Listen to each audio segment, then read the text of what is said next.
Lost Soul, The Doomed Journey of Richard Stanley's Island of Dr. Moreau, 2014 documentary that tells the completely insane story behind the creation of Island of Dr. Moreau, a film widely considered to be one of the worst movies ever created. I really don't want to say too much about this documentary, about the story that it tells, because it is a pleasure to discover all the different layers of craziness by yourself. I will say this: the story itself is almost unbelievable, and you certainly don't have to watch Island of Dr. Moreau itself to appreciate it.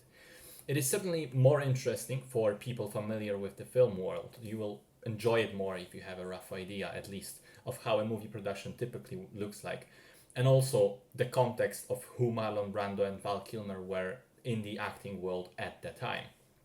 The rest of the stuff I thought was explained quite well: the background of what the movie was supposed to be, how the idea came about in the first place, who was Richard Stanley, the original director, and then, how things proceeded. The stuff that's great about the film, the stories themselves, just terrifically crazy and entertaining. The first hand accounts of the people involved, producers, actors, crewmen, and Richard Stanley himself, and behind the scenes footage from the movie's production. The stuff that's not so great, I thought that the production value is rather poor. The film doesn't look fancy in any way, and some of the animations or pictures used for narrative purpose, for lack of actual footage, look like a cheap PowerPoint presentation.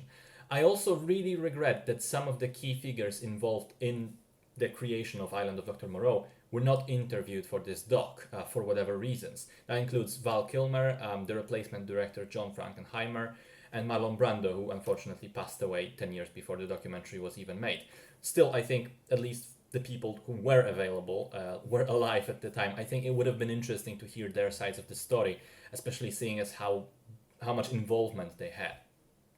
When you balance all these things out, though, I think the movie could have been a bit better and could have been made better, and it certainly will work better for people who are already into film and into film industry. But even with these slight, criticisms, I think the story itself more than makes up for it, and it's really, really entertaining and worth watching.